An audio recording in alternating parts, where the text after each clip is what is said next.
दोस्तों, इस दुनिया में सबसे ज़्यादा रहस्य किसी देश में छिपे हैं तो वह है हमारा भारत, क्योंकि यहाँ हर एक प्राचीन चीज़ के पीछे कोई न कोई रहस्य छिपा जरूर आपको मिलेगा। आप सभी ने घाटों और उनसे जुड़े रहस्यों के बारे में ज़रूर सुना ही होगा।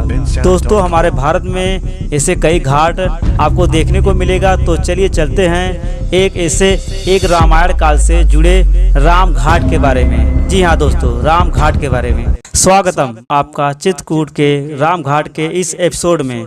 दोस्तों, आज के इस वीडियो में हम आपको बताएंगे राम घाट का रहस्य। आखिर यह घाट कहाँ पर पड़ता है और इस घाट को राम घाट क्यों बोला जाता है। इन सब बातों को जानने के लिए प्लीज़ इस वीडियो को पूरा जरूर देखें। दोस्तों, अगर आप हमारे साथ चित्रकूट की यात्रा करना चाहते हैं तो आप बहुत आसानी से इस जगह का यात्रा कर सकते हैं। दोस्तों, मध्य प्रदेश व उत्तर प्रदेश की सीमा पर बसा हुआ यह बहुत ही अलौकिक जगह है। वनवास काल के समय में प्रभु राम ने यहाँ पर बिताए थे अपने जीवन के पूरे 11 वर्ष। दोस्तों, चित्रकूट बहुत ही भारत का सबसे प्रसिद्ध जगह में से एक है। चित्रकूट में हर एक समय आपको दर्शनार्थी देखने को मिलेंगे। तो बढ़ते हैं इस वीडियो में हम आगे की ओर और आपको दिखाते हैं राम घाट का पूरा नज़ारा। दोस्तों, चित्रकूट मंदाकिनी नदी के किनारे पर बसा हुआ भारत के सबसे प्राचीन तीर्थ स्थलों में से एक है। राम घाट रामायण काल के समय में प्रभु राम ने इस घाट पर नित्य स्नान किया करते थे, इसीलिए इस घाट को राम घाट बोला जाता है और इस नदी को मंदाकिनी नदी बोला जाता है। यह घाट श्रद्धालुओं के लिए बहुत ही पवित्र घाट माना जाता है और इसी घाट पे गोस्वामी तुलसीदास जी को प्रभु राम ने दर्शन दिए थे और इसी घाट के ठीक सामने गोस्वामी तुलसीदास जी का मंदिर बनाया गया है। आपको वह मंदिर भी दिखाऊंगा और वहां पर एक महाराज जी रहते हैं। उस महाराज जी से तुलसीदास जी के बारे में भी आपको बताऊंगा। तो दोस्तों, इस वीडियो में आप लगातार बने रहिए। यह वीडियो बहुत ही नॉलेजेबल होने वाला है। तो बढ़ते हैं आगे की ओर और आपको दिखाते हैं तुलसीदास जी का मंदिर।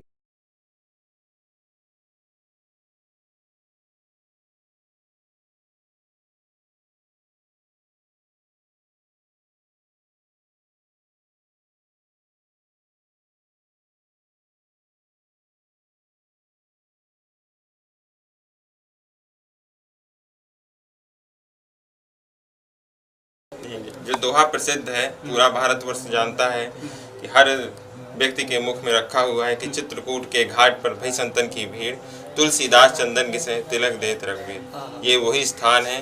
संवत 1607 की बात है, यानी आज से 470 वर्ष पहले, जब बनारस में हनुमान जी ने कहा था कि बाबा आप चित्रकूट जाइए, आपको भगवान का दर्शन चित्रकूट में होगा। तो गोस्वामी तुलसीदास जी महाराज इसी जगह अपना आके छोटी सी गुफा बनाकर और भगवान की अखंड जोत जलाकर भगवान का भजन करने लगे। एक दिन तुलसीदास जी महाराज चंदन घिस रहे थे। मन में भाव आया कि भगवान भी होते तो भगवान को भी चंदन लगाता। बस भगवान ने ऐसी प्रेम की पुकार सुनी। उसी दिन माघ की मौनी अमावस्या का दिन था। हजारों संतों की भीड़ थी, इसलिए दोहे में आया है भई संतों की भीड़। भगवान आए और बाबा से कहने लगे, बाबा ये चंदन हमको भी लगा दो।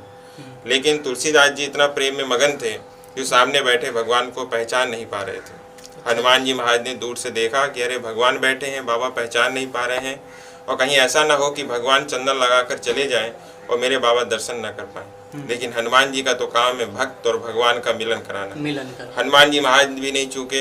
हनुमान जी ने तुरंत अपने भक्त को भगवान से मिलाने के लिए तोते का रूप रख लिया और तुलसीदास जी को दोहा सुनाने लगे कि चित्रकूट के घाट पर भई संतन की भीड़, तुलसीदास चंदन घिसे तिलक देत रघुवीर। बाबा तुम जिसके लिए चंदन घिस रहे हो वो स्वयं तुम्हारे सामने बैठे हैं। और जैसे ही तुलसीदास जी ने दोहा सुना, तुरंत नेत्र खोल के देखा तो परम ब्रह्म का दर्शन होने लगा। तो ये वही स्थान है। आज भी यहाँ दर्शन का जो महत्व है वो अमावस्या का दिन का है, क्योंकि तुलसीदास जी को भगवान का जो दर्शन हुआ था मौनी अमावस्या के दिन हुआ था। इसलिए आज भी हर जो महीने में अमावस्या पड़ती है वहाँ आज भी यहाँ पर लाखों करोड़ों श्रद्धालु आते हैं और अपनी मनोकामना मांगकर भगवान की भक्ति का वरदान मांगते हैं। कहते हैं संत, आज भी अमावस्या के दिन लेकिन इस पावन कुटिया में भगवान राम, लक्ष्मण, माता सीता, हनुमान जी महाराज का सदा सर्वदा वास रहता है। आज आप हनुमान जी महाराज का दर्शन कीजिए, जो तोतामुखी हनुमान जी हैं। अच्छा, स्वयं तुलसीदास जी ने अपने हाथ से इनको मिट्टी के हनुमान जी की स्थापना की थी, इन्हीं का पूजन करते थे। तो केवल 6 महीने में तुलसीदास जी को भगवान राम का दर्शन हुआ। इसके बाद हनुमान जी ने तुलसीदास जी को बताया कि बाबा तुम्हारा कल्याण तो हो चुका, लेकिन संसार के जनमानस का भी कल्याण करना है। तभी हनुमान जी की सहायता से, यही तोतामुखी हनुमान जी की सहायता से, इसी पावन कुटिया में तुलसीदास जी ने रामचरितमानस महान ग्रंथ की रचना की।